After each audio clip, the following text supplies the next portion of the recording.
우리가 누가복음 22장 1절부터 6절까지 있는 말씀을 보시면 거기에 마귀의 비행장이 보입니다.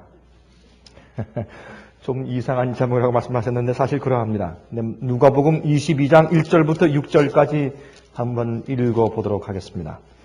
6월절이라 하는 무교절이 가까움에 대제사장들과 서기관들이 예수를 무슨 방책으로 죽일고 연구하니 이는 저희가 백성을 두려워함이더라. 여기 보니까 이 가룟 유다가 예수님을 팔았다고 하는 것은 예수님을 어떻게 그 몸을 사고 팔 수 있겠습니까? 자유국가에서. 그럴 수 없지 않습니까? 이것은 예수님께서 어디에 언제 혼자 계실 것인가. 그래서 사람들이 반란을 일으키지 않고 예수님을 쉽게 잡아갈 수 있도록 하기 위한 인포메이션, 정보를 팔았다고 하는 것을 우리가 알 수가 있습니다.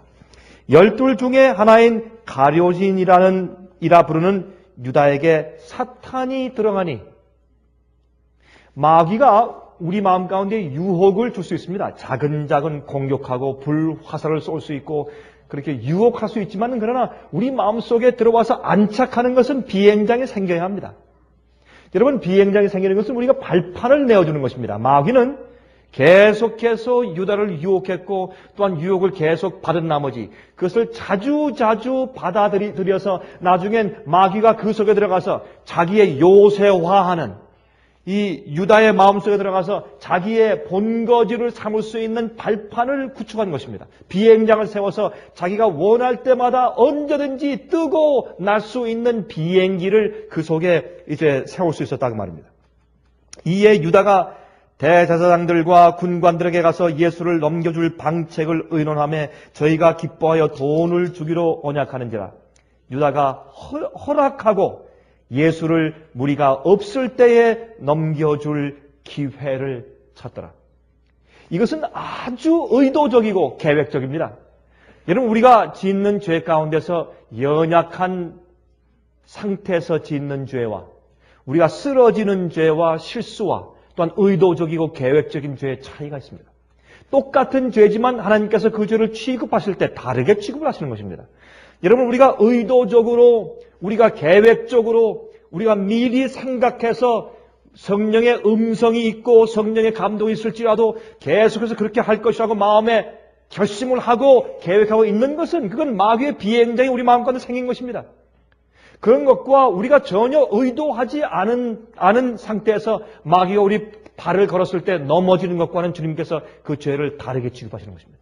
여기에 있는 것은 우리 생애 가운데 습관적인 죄가 있는 한 그것은 마귀가 언제든지 우리 마음 가운데 들락날락할 수 있는 비행장이 구축되었다라는 것을 선포하는 것입니다.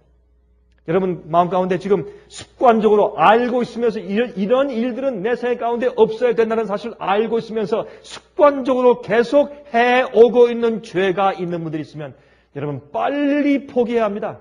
그것처럼 두려운 상태는 없는 것입니다.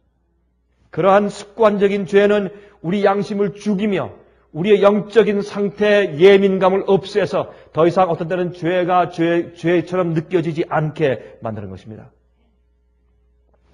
자, 이제 19절부터 보십시다. 19절부터. 또 떡을 가져 사례하시고 떼어 저에게 주시며 말씀하시되 이것은 너희를 위하여 주는 내 몸이라 너희가 이를 행하여 나를 기념하라 하시고 저녁 먹은 후에 잔도 이와 같이 하여 말씀하시되 이 잔은 내 피로 세우는 새 언약이니 곧 너희를 위하여 붓는 것이라. 그러나 보라 나를 파는 자의 손이 나와 함께 상위에 있도다. 인자는 이미 작정된 대로 가거니와 그를 파는 그 사람에게는 화가 있으리로다 하시니 저희가 서로 묻되 우리 중에서 이 일을 행할 자가 누구일까 하더라.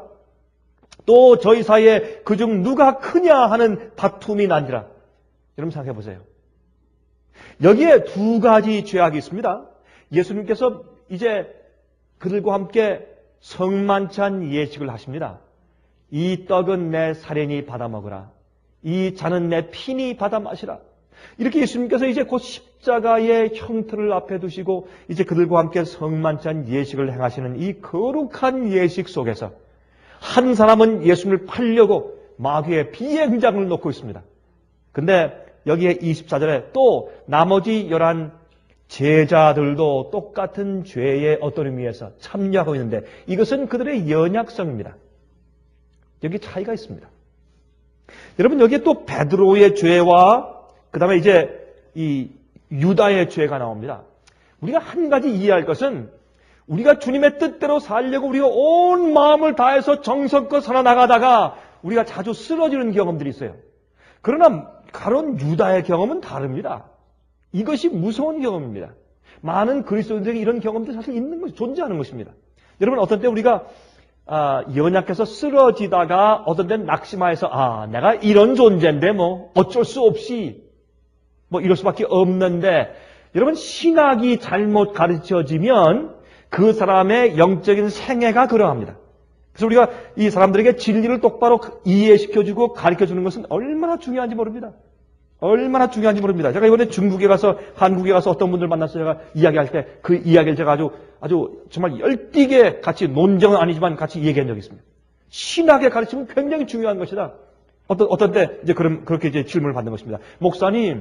목사님께서 말씀하시는 그런 이모저모의 신학적인 또한 성경의 진리적인 중요성들과 진리적인 정확한 것들을 이해하지 못할지라도 마음에 주님을 사랑하고 그리고 간절히 주님을 따라 살 만한 그런 거듭난 마음만 있으면 될 거 아닙니까? 그 이모저모 몰라도. 그렇지 않습니다. 만약 그것이 사실이면 주님께서 성경을 우리에게 무엇 때문에 주셨으며 또한 다른 영감적인 말씀들을 우리에게 뭐하러 주님께서 주셨겠습니까? 이런 진리의 분명한 빛을 우리에게 주신 이유는 우리가 진리로 성화하는 것입니다. 우리가 아무리 좋은 의도를 가지고 좋은 그런 마음의 뜻을 가지고 산다고 할지라도 우리가 분명한 하나님의 뜻과 빛과 진리를 이해하지 못하면 곁길로 가게 되겠습니다. 왜요? 아무리 진실된 그런 마음을 가지고 살지라도 자꾸 내 마음 가운데 어떤 문제가 생기고 넘어지는 일이 생길 때 마음 가운데 자꾸 의혹이 생기는 것입니다. 무엇이 옳은 길이고 내가 이러할 때 어떻게 해야 될지를 사람들이 모르는 것입니다. 어려움을 당하는 것입니다. 그래서 자꾸 미궁에 빠지는 것입니다. 그러므로 우리가 진리를 똑바로 아는 것은 중요합니다. 여러분 이 22장 가운데 예수님께서 지금 이 식탁 위에서 성만찬 예식을 행하시면서 이 엄청난 이 구속의 사건, 십자가, 이들에게 큰 낭망의 사건, 그들이 다 무서워서 도망가서 흩어질 사건, 환란이 오는데 환란 바로 직전에 그들이 싸우는 것입니다.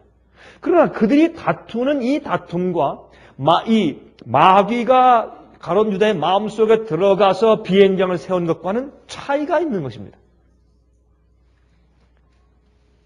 어떤 차이가 있느냐? 이런 차이가 있습니다. 11 제자들은 아직까지 그들이 극복하지 못한 문제점들이 있습니다. 성품의 약점들이 있어요. 이것은 반드시 극복해야 되고 이것은 죄입니다. 그러나 문제는 이들은 마귀에게 자기의 마음을 완전히 내어주질 않았습니다.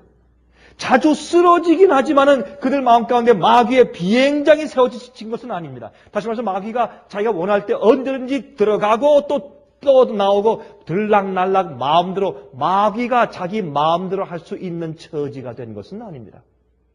그러나 많은 그리스도인들 가운데서 가론 유다의 형편 가운데 어떤 의미에서 그의 은혜 시간이 끝나버린 사람들이 있어요. 우리가 또 어떤 때 볼 수가 있는 것입니다. 그 완악함을. 또 자기의 생각과 똑똑함과 자기의 지혜가 마치 성경에 말씀하신 영감의 말씀보다 더 나은 것처럼 사는 그런 교만한 사람들 우리가 보는 것입니다. 그런 사람들 말고 대부분의 우리는 여기에 24절에 또 저희 사이에 그중 누가 크냐 하는 다툼이 난지라 여기 속해 있는 것입니다. 대부분은. 그렇지 않습니까? 마음 가운데 소원이 있습니다. 주님의 뜻대로 살 마음이 있습니다. 그 뜻대로 살려고 따라가고 있습니다. 그러나 그들이 연약한 가운데 항상 다투거나 아니면 죄에 빠지는 것입니다. 그런데 여기에 항상 그들이 누가 크냐 하는 다툼을 하는 이런 죄에 속해 있는 자들이 정말 주 앞에 마음을 전적으로 바치고 이런 연약한 점들을 이기는 경험을 속히 하지 아니하면 유다의 죄 가운데 마귀의 비행장을 세우는 그 죄 가운데 들어가게 됩니다. 이것은 두려운 것입니다. 여러분 주님께서 그들과 함께 3년 반 동안 사셨습니다. 그 다음에 이제 십자가를 통과하면서 그들이 어떻게 되는가는 운명이 이제 곧 결정지어지게 되는 것을 우리가 보게 됩니다. 자, 그런데 가룟 유다는 마귀에게 다 완전히 내어 맡긴 상태에 있었고, 왜요? 계속적으로 성령의 음성을 들었을 때 계속적으로 거절했습니다. 자기가 더 낫다고 생각을 했습니다. 그래서 자기 마음을 마귀에게 완전히 주어서 지배당한 상태입니다. 그러나 나머지 11제자는 쓰러지고 실수는 할지라도 이들이 죄를 질지라도 마귀에게 전적으로 마음을 아직 완전히 내어준 상태에 있는 것은 아닙니다. 우리가 죄의 유혹을 받을 때 우리에게 이제 초이스가 있죠. 우리에게 이제 선택권이 있습니다. 그 죄의 유혹을 받아들이고 그것을 품으면 죄가 됩니다. 욕심이 잉태한 즉 무엇을 낳고요? 죄를 낳고, 죄가 잉태한 즉 사망을 낳느니라. 그리고 죄가 되기 전에 먼저 한 가지 단계가 있다고 성경은 설명하는 것입니다. 마귀가 우리 마음 가운데 유혹할 수는 있고 우리 마음문을 두드릴 수는 있지만은, 그러나 마귀가 자기 마음대로 우리 마음을 주관할 수는 없는 것입니다. 어떤 누구도 우리에게 쓰러지거나 범죄하도록 강요할 수가 없습니다. 예수님도 우리에게 거룩한 생을 살도록 강요하시지 않는 것입니다. 이것은 선악간의 대쟁투에 있어서 하나님과 사탄 사이의 룰입니다. 하나님도 그것을 깨시지 않고 마귀도 그것을 깰 수가 없는 것입니다. 그러므로 아무도 여러분과 저에게 강요하는 자가 없습니다. 억지로 시키는 자가 없습니다. 우리의 선택이고 우리가 그것을 결정해서 우리가 하는 것입니다. 예를 들어서 우리가 예수님을 받아들이는 것은 우리가 하는 것이요. 죄를 짓지 않겠다고 저지하고 노하는 것은 내가 하는 것이요. 성경을 읽기로 성경 말씀을 펴서 읽기로 결정하는 것은 내가 하는 것이요. 기도하려고 무릎을 꿇는 것은 내가 하는 것이요. 내가 어떤 죄에 대해서 아니라고 거절하는 것은 내가 하는 것이요. 그 선한 일을 하겠다고 결심하는 것은 내가 하는 것이요. 하나님께서 해주시지 않습니다. 우리 마음 가운데 해주시려고 감동하시죠. 우리에게 은혜를 주시지요. 그러나 그 일을 하는 모든 선택은 여러분과 저에게 달려 있습니다. 마귀가 우리 마음 가운데 들어와서 역사하려는 모든 유혹은 마귀가 하는 것이지만 그 유혹을 받아들이는 것은 내가 하는 것입니다. 여러분, 비행장을 설립하는데 어떻게 하루아침에 합니까? 조금 들어왔다 들락날락 하다 나중에 여러분 길이 뭐예요? 여러분 이렇게 생각해 보십시오. 예수께서 말씀하기를 우리의 마음 밭은 어떤 밭이 될 수 있다? 길처럼 될 수 있고 돌짝밭이 될 수 있고 가시덤불 밭이 될 수 있고 아니면 옥토가 될 수 있고. 길은 언제 길이 됩니까? 산에 길이 없을 때 사람들이 계속 한 길로 계속 걸어다니고 짐승도 왔다 갔다 하고 말도 왔다 갔다 하고 소도 왔다 갔다 하고 당나귀도 왔다 갔다 하면 길이 되는 것입니다. 온갖 잡된 생각들과 의도들을 계속 우리가 저지하지 아니하고 우리 마음속에서 왔다 갔다 지나가게 허용하면 그게 길이 되는 겁니다. 길이. 딱딱한 길이. 그 길이 되면 사람들이 나중엔 사람이 그러다가 나중엔 자전거도 가고 마차도 가고 차도 가는 것입니다. 그게 마귀의 비행장입니다. 마귀가 우리 마음 가운데 유혹해서 그 발판을 점점 깊게 깨서 허용할 때 나중에 딱딱한 길이 생기고 마귀가 마음대로 들락날락할 수 있는 비행장이 된다고 말입니다. 이것은 중요한 것입니다. 누가복음 22장을 가만히 보면 이 속에 마귀가 점령한 상태와 그러나 아직 마귀에게 전적으로 내어주지 아니한 두 가지 종류의 마음이 존재하는 것을 볼 수 있어요. 여러분, 우리가 지금 어떤 마음으로 살고 있는지 자세히 살펴볼 필요가 있는 것입니다. 여기 그런 말씀 여기 있어요. 그 뒤에 가서 보세요. 28절 보세요. 28절. 28절에 참 놀라운 말씀이 있어요. 그렇게 연약한 자들을 앞에 두시고 예수님께서 이런 말씀하십니다. 너희는 나의 모든 시험 중에 항상 나와 함께 한 자들인즉 내 아버지께서 나라를 내게 맡기신 것 같이 나도 너희에게 맡겨 너희로 내 나라에 앉아 내 상에서 먹고 마시며 또한 보좌에 앉아 이스라엘 12지파를 다스리게 하려 하노라. 예수님의 신뢰. 이것 때문에 우리가 사는 것이에요. 우리가 우리 마음을 마귀에게 전적으로 내어주지 않은 한 주님은 우리를 신뢰하세요. 어떤 신뢰? 예수님께서 베드로를 신뢰하시고 요한을 신뢰하시고 야곱을 신뢰하시고 도마를 신뢰하신 것처럼 우리를 신뢰하십니다. 왜? 우리의 간절하고 올바른 의도를 주님께서 하시기 때문에. 만약 여러분의 온 마음과 뜻과 정성을 다해서 하나님을 사랑하며 주님의 뜻대로 살려는 간절한 의도가 없으면 여러분 그리스도인들이 아니죠. 우리가 거듭난 사람들의 마음 가운데는 그 간절한 의도가 생기는 것입니다. 우리 마음이 바뀌는 것입니다. 우리가 거듭날 때 우리 몸이 바뀌는 것이 아니라 우리 마음이 바뀌는 것입니다. 마음속에 있는 모든 의도와 뜻과 우리 마음 가운데 동기와 계획과 소원이 바뀌는 것입니다. 그렇죠? 그때 우리 마음 가운데 순수한 의도는 있지만 아직까지 우리 연약성을 다 극복하지 못한 상태인 것입니다. 우리가 반드시 그것을 극복해야 할 것입니다. 그럼 우리의 성장 과정이 있어요. 그런데 주님께서 그것을 우리 마음 가운데 간절한 의도가 있는 한 주님께서 말씀하기를 너희는 나와 함께 항상 어떻게 해요? 항상 나와 함께 내 시험 중에 함께 한 자들인지 앞으로 내가 나와 함께 다스릴 것이라. 여러분 하늘의 보좌에 앉겠다고 우리가 하늘에 올라가서 왕노릇 한다고 성경을 말씀하고 있습니까? 말씀하고 있습니다. 12 사도들만 12 보좌에 앉는 것이 아니라 우리도 하늘 보좌에 앉는다고 요한계시록 20장을 설명하고 있습니다. 그렇죠? 그건 분명합니다. 자, 그런데 이렇게 말씀하시는 분이 또 어떻게 말씀하는가 보세요. 자, 31절.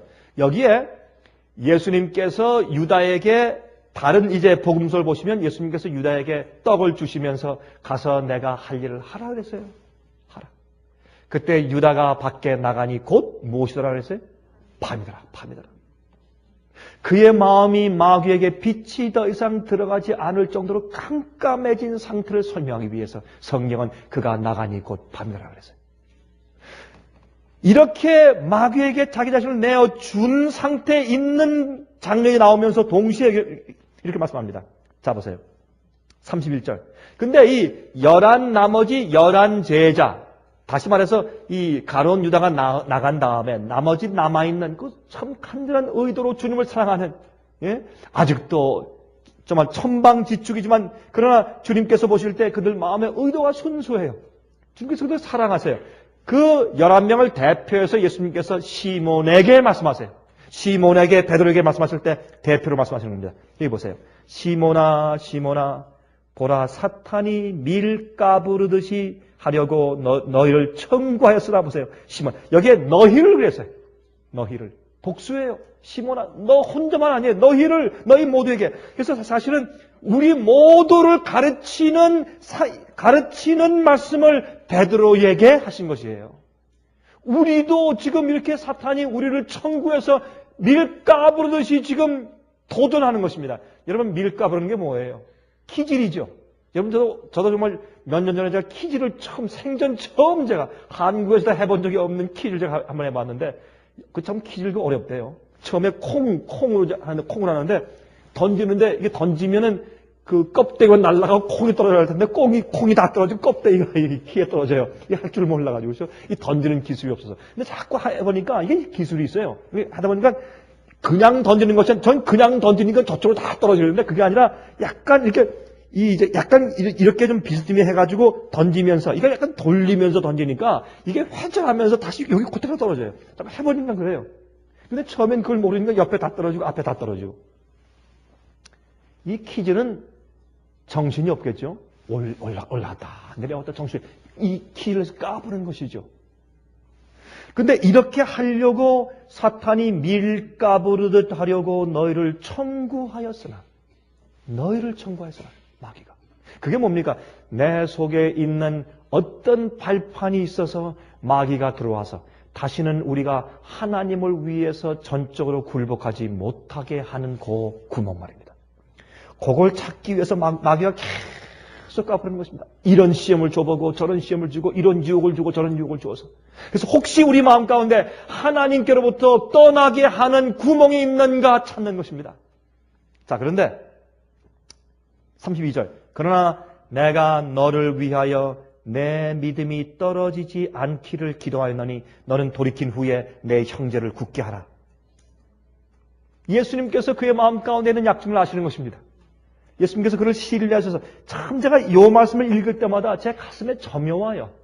예수께서 말씀하기를 베드로야 내가 너를 위해서 내 믿음이 떨어지지 않기를 기도한다. 우리가 연약하여 쓰러질 때, 실수했을 때, 우리가 그런 의도는 아닌데 우리가 하다 보니까 그렇게 돼버렸어요. 그런 말을 해버리고, 그렇게 행동해버리고, 그런 관계가 생겨버리고, 무엇이 깨져버리고. 그때 사실 우리가 가서 어떻게 변명하기도 어렵고 설명하기도 어려운 그런 심정 가운데서 우리가 조용히 주 앞에서만 우는 경우들이 많이 있죠. 하나님께서 아시는 것입니다. 예수님께서 우리가 그런 경험할 때 우리 마음 가운데 무엇이 떨어집니까? 믿음이 떨어져 버려요. 믿음이 약해져 버려요. 그래서 말씀하기를 내가 내 믿음이 떨어지지 않기를 기도하노니 그 다음에 내가 돌이킨 이후에 예수님께서 그의 실수를 아시지만 동시에 뭘 아십니까? 그가 돌이킬 것도 아세요. 내가 돌이킨 다음에 이 돌이킨다는 말은 내가 회개한 다음에 그런 말이에요. 내가 회개한 다음에 내 형제를 굳게 하라. 그런데 이것을 베드로는 모릅니다. 이게 제가 가만히 보니까 우리가 꼭 같습니다. 우리가 주님의 뜻대로 살려고 결심하고 우리가 나아가고 또 우리가 마음 가운데 새로운 결심을 가지고 그렇게 할 때도 우리 속에 무엇이 있는지를 우리가 모르는 것입니다. 우리를 모릅니다. 마귀가 그래서 우리를 공격할 때 우리가 감당할 만한 시험만 허용하신다고요. 고린도전서 10장에 우리가 감당할 시험만 허용하신다. 주님께서 아시니까. 주님께서. 그러나 언젠가는 주님께서 더 이상 이건 안 되겠다. 아직 조금 참아라. 내가 조금 더 훈련시킨 다음에 내가 하게 해줄게. 주님께서 계속해서 막으시지만 그러나 언젠가는 모든 인류에게 모든 개인들에게 마귀가 자기가 하고 싶은 모든 일을 전부 퍼부어서 시련하고 시험할 수 있는 그 기회가 우리가 오는 것입니다. 주님께서 영원토록 이건 안 돼 그렇게 할 수가 없는 것입니다. 언젠가는 마귀가 한 사람을 이제 그 사람을 내게 주십시오. 내가 마음대로 해보게. 이것이 욥의 이야기거든요. 이게. 그래서 마귀가 우리를 까부르려고 퀴즈를 자기 마음대로 해보고 마음대로 광풍과 마음대로 폭풍을 보내서 우리를 흔들어 보려고 그때까지 마귀는 우리 속에 있는 약점들을 연구하는 것입니다. 많이 우리를 살펴보는 것입니다. 그렇죠? 여러분 싸울 때 스파이를 보내죠. 스파이가 뭘 합니까?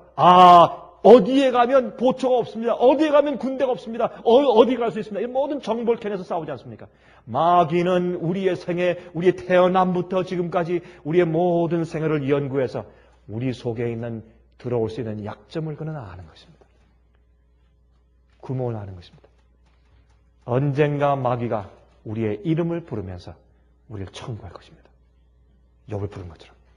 그때 주님께서 할 수 없이 우리를 완전히 마귀에게 시험받도록 내어주시면서 자, 이젠 우리가 할 일은 다 했으니 내가 한번 해보아라 라고 내어주시는 일이 생길 수밖에 없는 것입니다. 그게 합당한 얘기입니다. 만약에 여러분 마귀가 한 얘기가 뭡니까? 하나님께서 욥에게 너무 이렇게 울타리를 쳐서 내가 공격하지 못하게 하니까 저 욥이 하나님께 늘 축복만 받고 보호를 받으니까 주님을 섬기고 잘 이해하는 것이 아니겠습니까? 내가 그를 마음대로 좀 공격하게 내버려 보십시오. 금방 주님을 저주할 것입니다. 이 얘기는 욥에게만 속한 얘기일 수가 없는 겁니다. 만약 그것이 욥에게만 국한된 얘기라면 이 성경에 기록된 것이 뭔가 이게 앞뒤가 맞지 않는 밸런스가 없는 것입니다. 욥의 얘기가 기록된 것은 그것이 마귀가 우리 모두에게 청구하는 일이라는 사실을 알려주기 위해서 하신 것입니다. 우리가 욥처럼 정수리 끝부터 발끝까지 우리가 전체 헌대가 나 있는 것은 아닙니다. 그러나 못지않은 고난들과 시련들이 우리에게 있을 수가 있는 것입니다. 그런데 베드로가 그것을 이해하지 못합니다. 33절 저가 말하되 주여 내가 주와 함께 오게도 죽는 태도 가기를 준비하였나이다. 여러분 우리가 그래요. 우리가요. 우리는 주님 위해서 죽기가 준비되어 있어요. 우리 주님 위해서 십자가에 거꾸로 못 박히길 우리가 준비돼 있어야 없어요? 있어요. 우리를 몰라서 그렇지 우리 그렇게 있어요. 결심을 하고. 그러나 우리가 언제 우리가 그것을 압니까? 우리의 쓰러짐을 통해서 압니다. 그러므로 우리가 실수하고 넘어지는 것은 안 좋은 것이나 그러나 우리가 사실은 그런 것들을 통해서 내 자신을 보는 것입니다. 여러분 지금 우리가 실수하는 것은 괜찮습니다. 괜찮다면 좀 이상한 얘기죠. 그러지 말아야 될 것이지만 그런 것들은 아직 우리를 멸망시키는 것들이 아닙니다. 그러면 기억하십시오. 그런 일들을 통해서 마귀가 우리 마음 가운데 발판을 두도록 하지 마십시오. 회개는 곧장 하십시오. 그때 하십시오. 회개하는 기간을 자꾸 늘리지 마십시오. 어떤 때는 회개하는 것을 1시간 후에 하다가 2시간 후에 하다가 하루 만에 하다가 3일 만에 하다가 나중에 한 달 만에 해요. 여러분 제 말이 무슨 말인지 아시죠? 회개는 즉각적으로 하세요. 이 회개를 하나님께만 즉각적으로 하지 말고 사람들에게도 즉각적으로 하세요. 그것이 어린아이 마음이고 그것이 단순한 마음이에요. 그런 마음을 가져야 돼요, 우리가. 예? 그걸 우리가 꽁한 마음, 이거는 절대로 없어야 돼요. 여러분, 마음 가운데 하나님께 대해서 서로에게 꽁한 마음 가진다. 이건 안 되는 마음이에요. 예수께서 말씀하시는 너희 마음이 어린아이와 같지 아니하면, 어린아이들은 울다가도 가서 이 아빠가 가서 자꾸 웃기면 금방 웃어버려요. 이 아이들은 화가 나있다, 캔디 하나만 주면 금방 웃어버려요. 이게 어린아이들의 마음이에요. 그건 변덕이 아니에요. 그만큼 마음에 두고 있는 것이 없다고 말해요. 마음과 겉이 같은 것입니다. 마귀가 우리 마음 가운데 발판을 가지고 있게 하면 안 될 것입니다. 여러분 35절부터 볼래요? 이렇게 말씀하십니다. 이 누가복음 22장 얘기는 마지막 시대 환난 직전에 살고 있는 우리가 이해해야 될 말씀이에요. 왜? 예수님의 십자가는 그들에게 환난이니까. 여러분 35절 보실래요? 이런 말씀이 있어요. 저희에게 이르시되 내가 너희를 전대와 주머니와 신도 없이 보내었을 때 부족한 것이 있더냐 가로되 없었나이다. 이르시되 이제는 전대 있는 자를 가질 것이요 주머니도 그리하고 검 없는 자는 겉옷을 팔아 살지어다. 이게 무슨 말입니까? 내가 지금까지 너에게 모든 것을 다 공급해주고 다 보호해 주었지 않느냐. 이제부터 내가 너희를 너희대로 그냥 내버려 둘 때가 온다. 그런 말입니다. 이게 무슨 말입니까? 이제 마귀가 널 청구했단 말입니다. 이름을 딱 부르면서 이 사람 이제 내게 줄 때가 됐지 않습니까? 주님 이제 그만하시고 내가 완전히 주십시오. 내가 한번 해보겠습니다. 할 수 없이 주님께서 그것을 내어주신다 그 말입니다. 이제는 전대를 가지라. 이제는 칼을 사라. 이게 무슨 말입니까? 이제는 내가 너희를 마귀가 한번 맡겨볼 수밖에 없다. 내가 너희를 더 이상 어린아이처럼 항상 보여줄 수가 없다. 그런 뜻입니다. 그런 일이 앞으로 생긴다 그 말입니다. 이럴 때 우리 마음 가운데 마귀의 비행장이 마귀가 들어올 수 있는 발판이 없어야 합니다. 마귀의 발판이 우리 속에 없어야 합니다. 이것을 이해하는 그리스도인들이 얼마나 적은지 몰라요. 이것이 복음의 아주 중요한 진수인데 이것을 이해하지 못하기 때문에 그들이 난 예수를 믿는다. 예수의 이름으로 예수의 은혜로 예수의 보혈의 피로 살다가 나중에 환난에 전부 다 거꾸러지고 짐승의 표를 받는 이유는 이 영적인 경험을 그들이 이해하지 못하기 때문에 그렇습니다. 그러므로 신학적인 가르침과 교리 가르침은 이만큼 중요한 것입니다. 가르침 없인 교육 없인 우리가 영적인 상태를 이해하지 못해서 그래요. 그래서 마귀는 교회 안에 잘못된 가르침을 퍼뜨려 놓은 것입니다. 여러분 렌트라는 것을 아시죠? 렌트가 뭔지 아시죠? 렌트는 LENT라고 해서 그것은 이 천주교에서 하는 렌트 기간 4순 기간, 그렇죠? 40일 기간이에요. 40일 기간. 이 40일 기간은 말이죠. 부활절과 관계 있는 것이죠. 부활절부터 부활절 올 때부터 40일 동안 그들을 어떻게 해요? 옷도 아주 정결하게 입고 고기도 안 먹고 채식을 먹고 음식도 단순하게 먹으면서 40일 동안 어떤 때 금식도 하고 사순 기간을 지내요. 여러분 이것은요. 이게 우스운 것 같아도 그 렌트 기간은 옛날에 니무롯의 부인 세미라미스가 말이죠. 이 자기의 남편 니무롯이 죽은 다음에 어떻게 했습니까? 죽은 다음에 한참 있다가 임신을 했어요. 그 임신에서 낳은 것이 누굽니까? 담무스신이에요. 담무스신. 여러분 에스겔서 보시면 에스겔서 8장에 담무스 신을 성전 안에 놓고 여인들이 담무스 신을 향해서 우는 장면이 나와요. 담무스 신은 부활의 신이에요. 그 담무스 아들이 20세 때에 곰 사냥을 나갔다가 죽었습니다. 곰에게 아마 죽은 모양입니다. 죽었습니다. 그래서 이 세미라무스가 자기 아들에 대해서 애곡하는 그런 절기를 만들어 놓고 그들이 애곡을 했습니다. 근데 이 세미라무스 신과 담무스 신에게 이교인들이 이 바알신, 태양신 성령 사람들이 경배할 때 어떻게 했느냐면 그 경배할 때 이 담무스를 낳을 때 자기 죽은 님으로 남편이 태양에 가서 태양신이 되었다라고 가르쳤으며 그 신이 자기 속에 들어와서 임신을 시켰다고 거짓말했지 않습니까? 그래서 낳은 그 아들이 죽었을 때 그 아들을 위해서 또한 자기 세미나스 그 여신을 위해서 경배할 때 그들은 떡을 제사에 바치면서 이게 이교 형식이에요. 떡을 바치면서 떡 위에다 십자가 표시를 했어요. 그러면 그들이 울었어요. 이것이 담무스 신을 해서 우는 사순절 제도의 기초가 된 것이에요. 그래서 이교의 교리 가르침이 기독교에 딱 들어오는 것이에요. 그것이 부활절 전에는 사순 렌트 기간이에요. 천주교에서 하는. 여러분, 다시 말해서 마귀는 옛날부터 십자가가 있기 전부터 십자가를 향해서 우는 그런 거짓 예배 제도를 이미 오랫동안 해왔어요. 지금도 오늘날 기독교 안에서 십자가의 피를 얘기하고 예수님 얘기하면서 울지만 그들은 이교의 가르침을 가지고 있어요. 예수 그리스도 안에서 그의 마음 가운데 계명을 지키는, 죄를 극복하고 승리하는 경험의, 복음의 경험이 무엇인지를 이해하지 못하는 것입니다. 그러한 사람들이 나중에 환난이 올 때 전부 다 거꾸러지는 것입니다. 나는 믿었는데 믿음이 무엇인지 그들이 이해하지 못하는 것입니다.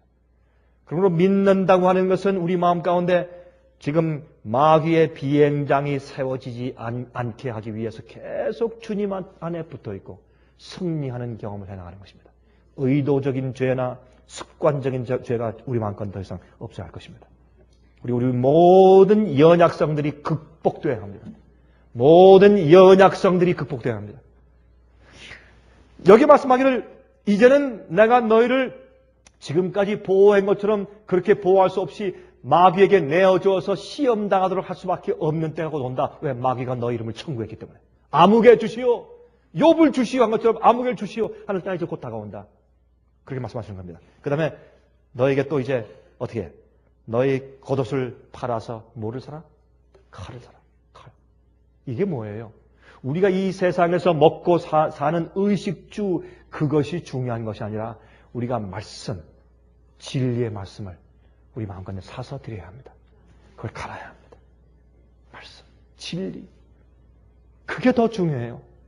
그래서 우리가 여기에 너희 겉옷을 팔아서 칼을 사라. 그 말은 뭐냐면 우리가 사실 이 땅에 살 때 말이죠. 바쁘기 때문에 또 우리가 상당히 겨를이 없기 때문에 우리가 주의 말씀을 우리 마음 가운데 받아들이고 말씀으로 무장하는 경험을 하는 것과 세상에서 잘 사는 것과 둘 중에 하나를 가져야 돼요. 둘 다 갖기가 어렵습니다. 그것을 말씀하시는 겁니다.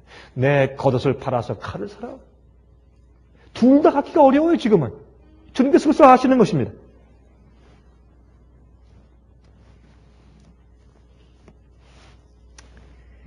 여러분, 제가 이 독일에 갔을 때 여러분 쓰시는 칼 가운데서 제일 잘 드는 칼이 쌍둥이 칼이라고 하죠. 쌍둥이 표가 있는 칼이 있죠. 이 독일제 말이죠. 그 쌍둥이 칼을 만드는 곳이 이 독일에 있는 이 콜롱이라는 도시에서 조금 한 30-40분 떨어져 있는 중소도시가 있는데 그 도시 이름이 솔링언이에요. 솔링언. 그리고 솔링언에 가서 제가 그 공장을 가봤습니다. 근데 거기 쌍둥이 만드는 칼 공장이 거기 있어요.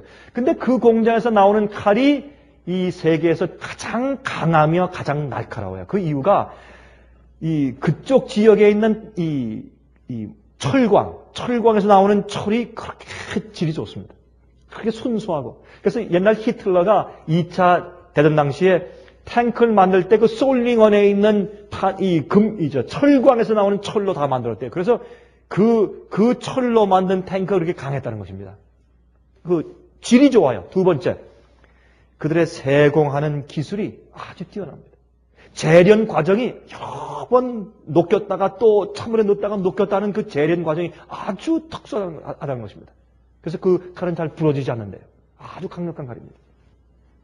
마찬가지로 주님께서 우리 마음 가운데 영적인 날카로운 말씀을 이해하는 칼을 사는 준비를 하라고 말씀하시는 겁니다. 이거 없으면 나중에 싸울 수가 없어요. 여러분, 그런데 히브리 4장을 보니까 이 칼을 말씀하기를 하나님의 말씀은 살았고 운동력이 있어 좌우에 날선 어떤 검보다 예리하여 혼과 영과 및 관절과 골수를 찔러 쪼개기까지 하며 또 마음의 생각과 뜻을 감찰하니. 여러분, 말씀을 연구한다, 주의 뜻을 안다, 이게 뭐예요? 내 속에 있는 생각과 골수를 찔러서 깊은 곳까지 들어가서 내가 나를 볼 수 없는 곳에 들어가는 깊은 골수와 생각을 찔러 쪼개는 것은 주의 말씀과 연관이 아닙니까? 말씀을 연구할 때 우리가 예수님을 알게 되고 성령을 알게 되고 하나님을 알게 되고 진리를 알게 돼요. 진리가 뭘 합니까? 진리는 나를 치는 것이에요. 칼은 남을 향해 사용하는 것이 아니에요. 그 검은 나를 위해 사용하는 것이에요. 싸움은 내 속에 있기 때문에. 그렇죠? 진짜 대쟁투는 내 속에 있는 것이기 때문에 검으로 내 속을 찔러서 내 속에 깊은 곳에 있는 마귀의 비행장과 발판을 도려내야 돼요. 마귀가 사용할 수 있는 모든 약점들과 그런 소원들을 도려내야 돼요. 그것이 어떤 때는 우리가 어떤 것을 버리고 돈을 버리고 명예를 버리고 어떠한 것 내가 쌓아놓은 공로를 버릴지라도 곧 도려내버려야 돼요. 칼이 있어요, 칼이. 오직 만물이 우리를 상관하시는 자의 눈앞에 벌거벗은 것 같이 드러나느니라. 이게 뭐예요? 이게 칼이에요, 칼. 이게 말씀이에요.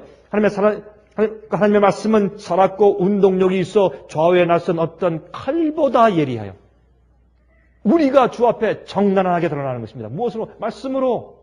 칼로 자르니까 이게 진리예요.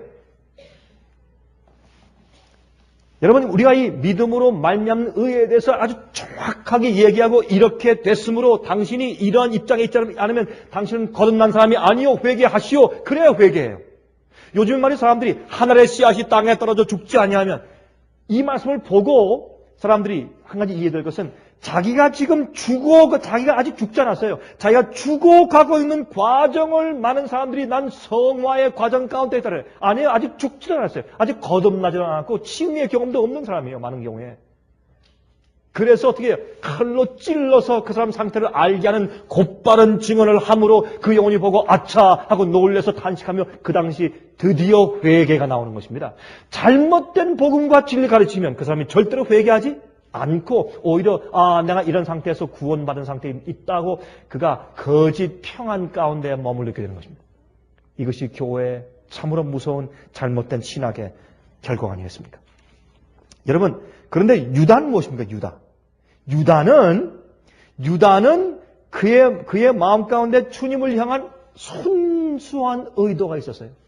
그의 마음, 주님을 향한 의도는 순결했어요. 그가 하나님께 대해서 주님의 명예를 그르치거나 주님께 고통을 드리려는 의도는 그의 마음 가운데 전혀 없었어요. 베드로가. 지금 제가 누구라 그랬어요? 유다라 그랬어요? 죄송합니다. 그래서 젊을 때 창조를 기억하라. 그렇게 말씀하신 거예요. 젊을 때 창조를 기억하라. 나이가 먹으면 안 돼요. 제가 유다라고 계속 말하면 큰일 날 뻔했네요. 베드로는 주님을 마음 가운데 헐트할 마음이 전혀 의도가 없었어요. 전혀 없었어요. 주님께서 그 마음을 아시는 겁니다. 그러므로 하시는 말씀이 내가 앞으로 돌이키면. 그래서 베드로와 유다의 현격한 차이가 있습니다. 차이가 있죠? 분명한 차이가 있습니다. 요한복음 14장 30절과 31절에 이런 말씀이 있어요. 요한복음 14장 30절과 31절에 이후에는 내가 너희와 말을 많이 하지 아니하리니 이 세상 임금이 오겠음이라. 그러나 저는 내게 관계할 것이 없으니 오직 내가 아버지를 사랑하는 것과 아버지의 명하신 대로 행하는 것을 세상으로 알게 하려 함이로다. 일어나라 여기를 떠나자 하시니라. 지금 어디로 가시는 겁니까? 내가 이제 하나님 아버지를 사랑하고 또한 아버지의 명대로 행하는 것을 온 세상과 우주에 알릴 때가 되었다. 이것이 무엇입니까? 마귀가 우리를 청구하는 때입니다. 마귀가 예수님을 십자가로 끌고 갑니다. 동시에 마귀가 이제 곧 여러분과 저를 우리의 낫으로, 우리의 십자가로 끌고 갈 것입니다. 예수께서 말씀하기를 너희가 나를 따라오려거든 자기를 부인하고 자기 무엇을 지고? 십자가를 지고. 똑같은 얘기예요. 마귀가 우리를 청구해서 우리가 우리 십자가를 지고 갈바리로 갈 때가 있어요. 우리 각개인들에게. 그것은 우리가 하늘과 세상 앞에서 우리가 아버지의 명령대로 살고 하나님을 사랑한다는 사실을 보여줄 때입니다. 그때가 와요. 그때가 옵니다. 그때는 우리가 우리의 의로 설 것입니다. 이 사실 사람 자꾸 오해해요. 우리가 우리 의로 쓴다. 그것은 우리가 우리의 힘으로 선다는 뜻이 아니에요. 주님의 은혜와 성령으로 지금까지 계속 훈련되어진 우리의 성품의 힘으로 우리가 서는 것입니다. 주님께서 우리를 대신해서 이기게 해주시지 않습니다. 마귀의 공격과 유혹을 대신 승리해 주시지 않습니다. 우리가 이겨야 할 것입니다. 우리가 싸워야 할 것입니다. 그것이 우리가 우리의 의로 마지막으로 한번 서는 때가 온다. 그런 뜻이에요. 그것이. 이것을 이해하지 못하는 사람들이 참 많이 있어요. 그러면 이제는 환란이 온단 말입니다. 우리의 있는 상태 그대로 노출되고 까불려지게 되는 때가 온단 말입니다. 더 이상 우리가 준비할 때가 아니고 이제는 싸울 때다. 그런 때가 이제 곧 온다고 말입니다. 그래서 성경이 말씀하고 있는 것입니다. 이 누가복음 22장은 이제 우리의 형편을 말씀해주는 아주 얼마나 중요한 의미를 가진 말씀인지 모르겠습니다. 최근에 제가 한국에서 말이죠. 한 며칠 전이죠. 제가 한국에서 인터넷을 보면서 제가 한 가지 제가 깜짝 놀란 것이 있습니다. 인터넷에 최근에 나온 그런 기사 가운데 한 기사는 뭐냐면 이제 이 World Net Daily라는 그런 신문이 있습니다. 그 신문에서 이렇게 이제 폭로했습니다. 최근에 알케이다가 옛날 소련에서 분리되어서 독립국가가 된 우크라이나 그 유크레인에서 얼마 전에 3천만 불의 이 암시장에서 3천만 불의 원자폭탄 적은 것을 몇 개 구입했다는 것입니다. 이건 참 이상한 일이 아닙니까? 좀 심각한 일이 아닙니까? 우린 앞으로 어떤 일이 어떻게 트리거를 해서 어떤 일이 어떻게 방아쇠를 당겨서 어떤 연쇄 반응으로 세상에 엄청난 사건이 도래할지 우리는 모르는 것입니다. 마귀는 그런 것을 다 준비해놓고 누구 어떤 사람들은 그런 청구를 이미 받아서 은혜 시간이 끝난 사람도 있을 수가 있어요. 그러나 마귀는 모든 명단을 제시합니다. 이런 마귀 천사의 3분의 1이 타락해서 악령이 되었습니다. 이 땅에 살고 있는 수십억의 인구보다 그 숫자가 많을 것입니다. 우리 각 개인들을 마지막 최종 그 시련을 위해서 명단을 작성하고 그것을 청구하는 일을 하는 것은 아주 쉬운 것입니다.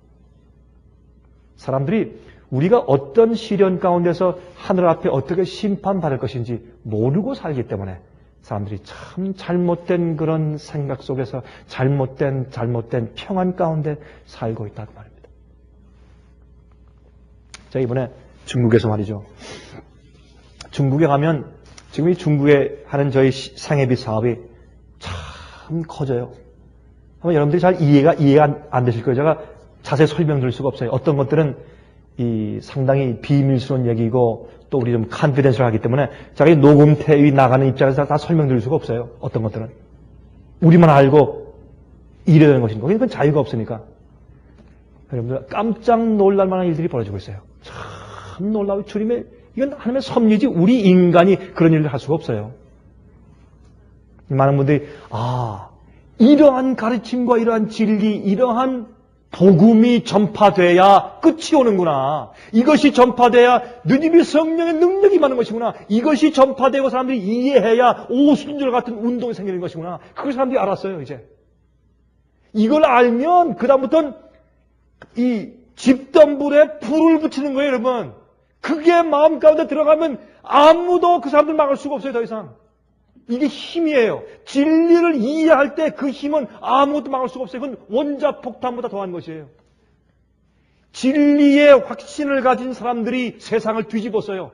그것이 말틴 루터고, 그것이 조 잉글리고, 그것이 허스고, 그것이 요한 웨슬레였어요. 그것이 존 낙스였고. 한 몇 사람들이 세상을 뒤집었어요. 진리로. 왜? 그들 마음 가운데 있는 그 확신을 아무도 끌 수가 없어요. 그건 성령께서 하시는 것이에요. 그게 생겼어요. 그걸 제가 봐요. 이건 놀라운 힘이에요.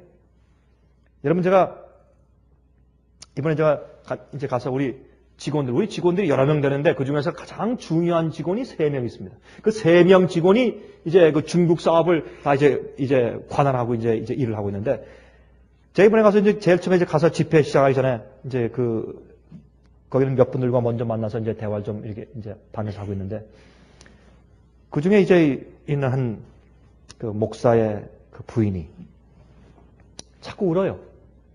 자꾸 이렇게 흐느끼고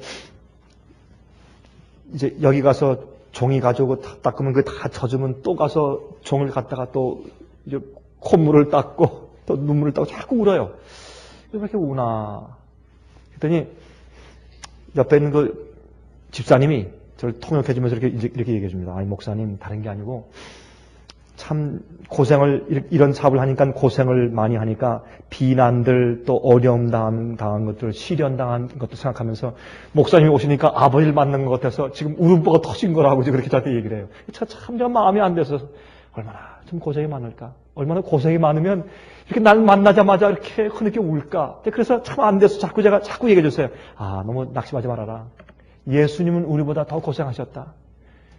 이 종교 개혁자들은 이보다 훨씬 더 고생을 많이 했다. 참 내 생애 가운데도 어려움이 많았다. 자꾸 얘기를 해주니까 한참 얘기를 듣다가 그래요. 목사님, 전 그래서 우는 게 아니에요.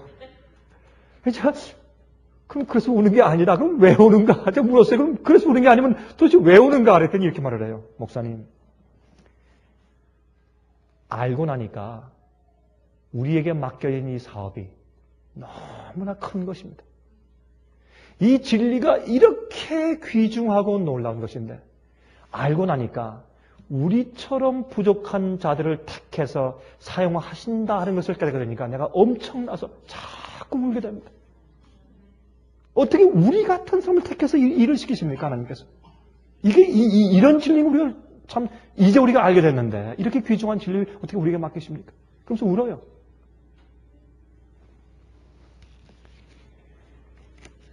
여러분들, 진리가 우리를 확신시키면, 어영부영하지 말고 진리가 우리를 확신시키면 우리 마음속에 있는 죄가 끊어져 나가요.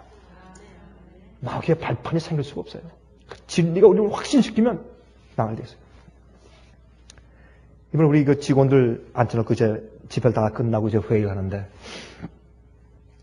거기에는 그 한 분을 우리가 전도사로 임명을 하고 안수했습니다.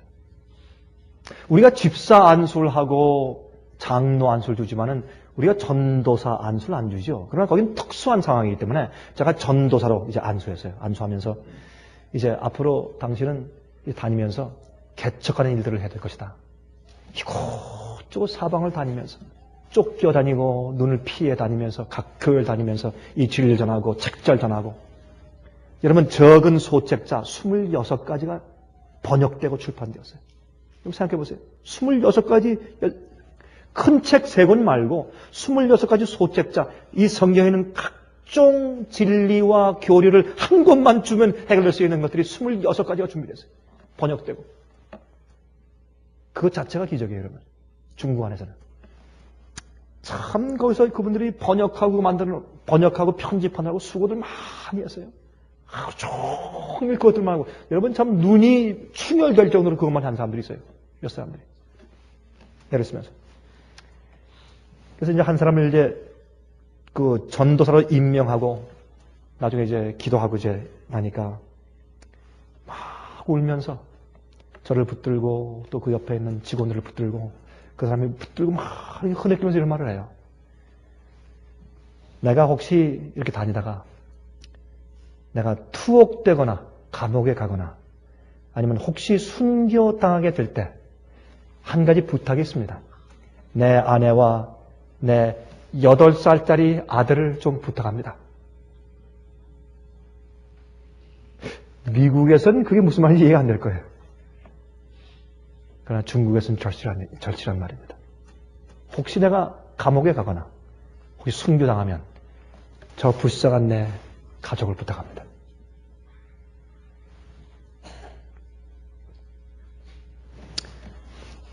여러분 이 아나니아와 삽비라 있죠? 아나니아와 삽비라. 아나니아와 삽비라가 사도행전에 이런 보시면 그들이 사도 앞에 자기 땅과 집을 전토를 전부 다 판 돈을 갖다 주지 않고 어느 정도 몰래 감춰서 숨겨놓고서 나머지를 갖다 바쳤어요. 나중에 이게 다냐? 다합니다. 거짓말을 했기 때문에 성령을 거스르는 거짓말을 했다고 그들이 쓰러져 즉사해 죽습니다. 그것은 그 당시에 교회를 정결케 하기 위한 위험을 주기 위해서 주님께서 그런 일을 행하셨어요. 모든 사람들 본을 보이시기 위해서. 그의 마음은 이미 마귀의 비행장이 들어와서 은혜전이 끝난 사람들이에요. 주님께서 본복을 보이신 것입니다. 그러나 문제가 있어요. 전 그걸 읽을 때마다 참 이상해요. 조금 감추려면 아예 그 교회에 들어가지 말든지 아니면 아예 팔지 말지 뭐하러 팔아가지고 조금 감춰서 그렇게 죽어버려요. 참 이상한 일이죠. 그리스도인 가운데서 말이죠. 아예 그러면 주님을 믿어버리지 말지. 교회 나오지 말지. 교회 나오고 예수 믿는다고 하면서 자기를 전적으로 주 앞에 굴복하지 않아요. 그 얼마나 이상한 일이에요, 여러분.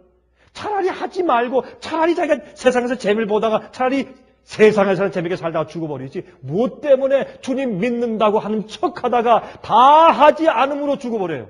멸망당해요. 참 이상한 일 아니에요? 여러분, 이 아나니아와 삽비라는 돈을 다 바치지 않았기 때문에 죽은 것이 아니요. 그들의 경험이 진짜가 아니면서 진짜인 척 했기 때문에 죽은 것이요. 그들의 경험이 not real, 진실된 것이 아닌데 real, 진실된 것처럼 보이려고 가장했을 때 그들이 죽었어요. 이것이 얼마나 무서운 일인지 몰라요. 여러분, 어떤 때 우린 말이죠. 우리가 진리를 머리로만 이해하기 때문에 내 마음 가운데 진실되지 않은 나의 영적인 경험을 진실된 것처럼 가장하며 살아요. 이것은 마귀가 우리 마음속에 들어와서 비행장을 만들 수 있는 첩정입니다. 여러분, 조심하시기 바랍니다. 우리의 생애가, 우리의 영적인 생애가 우리 마음 가운데 참 진실되어야 돼요. 진실되어야 합니다. 여러분, 오순절 성령 받은 이후에 바울과 바나바가 크게 다투었습니다. 이 다툼은 이기적인 다툼이 아니에요. 주님께서 보실 때 다르게 취급하시는 문제예요, 이거는. 그들이 왜 다퉜어요? 그들은 자기가 더 서로 높으려고 다툰 것이 아니에요. 마가 요한을 놓고 바나바는 데리고 갑시다. 바울은 안 됩니다. 데려가면 우리 선교 사업에 지장이 초래됩니다. 그래서 싸우는 거예요. 그들의 이해의 용량이 적었어요. 아직 그들의 품성의 관용함이 완전히 성장하지 못했을 것입니다. 그들의 이해가 좁았어요. 주님께서 그것을 이해하는 것은 다른 면으로 이해해요. 베드로도 비슷한 것이었어요. 베드로의 경험도 비슷한 경험이었어요. 그러나 여러분 마음 가운데 의도적인 반역의 정신이 있으면 안 될 것입니다. 우리가 마음 가운데 죄에 대한 욕심과 죄에 대한 소욕이나 유혹을 품으면 안 될 것입니다. 그럼 죄가 돼요. 여러분, 이 영적인 문제에 대해서 가장 잘 표현한 The Great Controversy, 각 시대 대쟁투란 책 622페이지에 보면 다음 같은 말씀이 있어요. 이런 말씀들을 모든 그리스도인들이 읽고 이해하게 됐으면 얼마나 좋겠습니까? 이런 말씀이 있어요. 우리 구주께서는 비록 생각으로라도 유혹의 힘에 굴복당하지 않으셨다. 사탄은 사람의 마음 가운데 그가 발을 붙일 어떤 곳이 있는지 찾는다. 그러던 중 어떤 죄된 욕망을 품게 되면 그것을 발판으로 삼아 유혹의 힘을 발휘한다. 절대로 마귀에게 발판을 주어서는 안 됩니다. 그러나 예수님께서는 이 세상 임금이 오겠습니다. 그러나 저는 내게 관계할 것이 없으니라고 친히 말씀하셨다. 마귀의 유혹과 예수님은 전혀 상관없는 분이었습니다. 우리가 유혹받는 자체는 우리가 피할 수 없지만은 그러나 유혹을 우리가 물리쳐야 할 것입니다. 사탄은 하나님의 아들에게 승리를 얻을 수 있는 길을 전혀 발견할 수 없었다. 예수님께서는 당신의 아버지의 계명을 지키셨다. 그러므로 그분에게는 사탄이 이용할 수 있는 죄가 전혀 없었다. 사탄이 이용할 수 있는 죄가 예수의 마음 가운데 전혀 없었다. 그것은 환난의 때에 서게 될 사람들에게 반드시 나타나야 할 상태이다.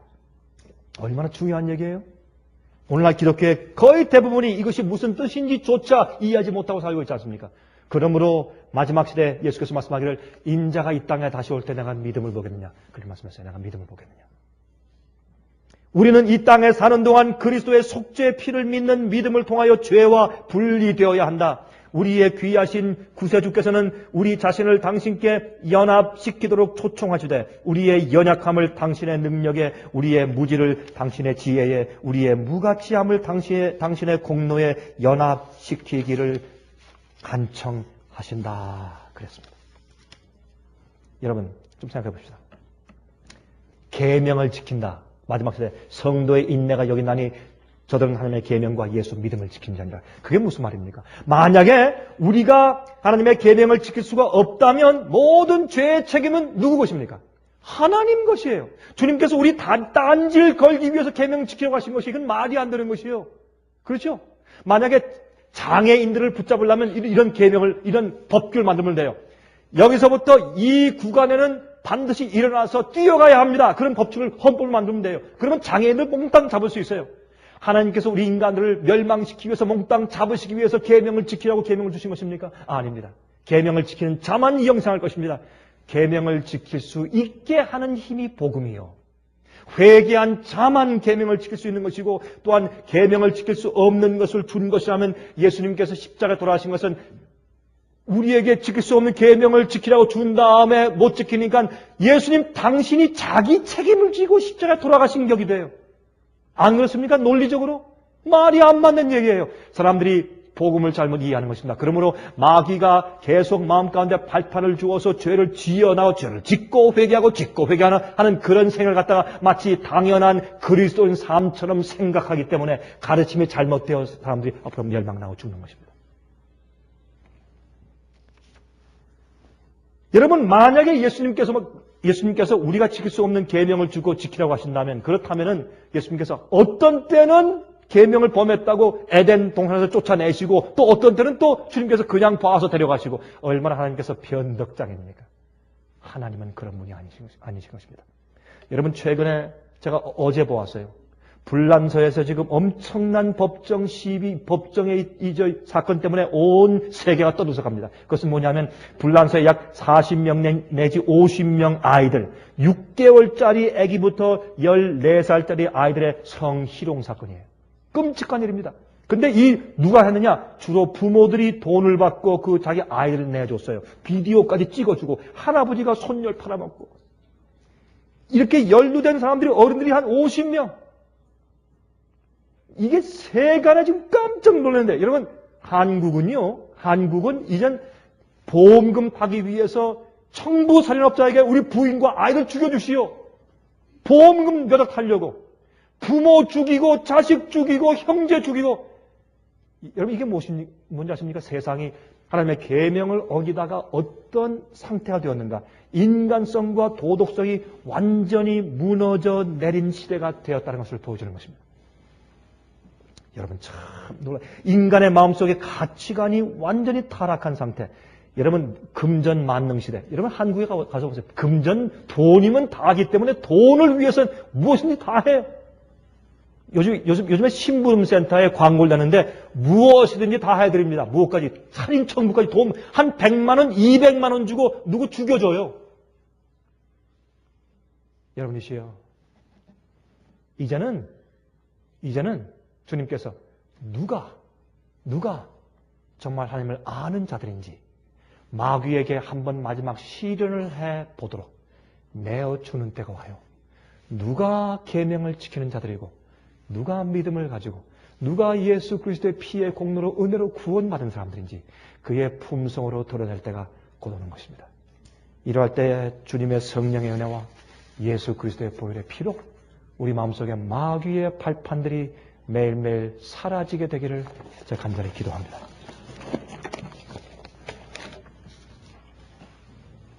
자비하신 하늘에 계신 우리 아버지, 우리를 구원하시되 우리 자신에게서부터 철저하게 구원해 주시기를 간구합니다.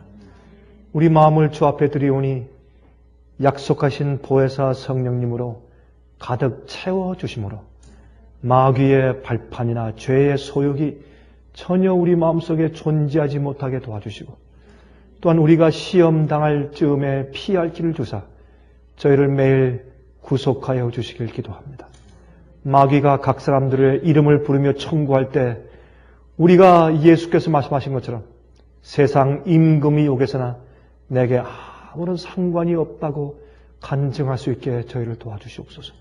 우리의 가정을 구속하시고 우리 교회를 구원하여 주시옵소서. 진리를 이해하고 싶은 마음으로 갈증을 가지고 나오는 영혼들을 다 구원하시되 그들의 마음을 열어주시옵소서. 오 자비하신 하늘에 계신 우리 아버지, 아버지의 사랑과 은혜와 길이 참으심을 인해서 진심으로 감사하며 예수 그리스도의 거룩하신 이름을 의지하여서 간절하게 기도합니다. 아멘.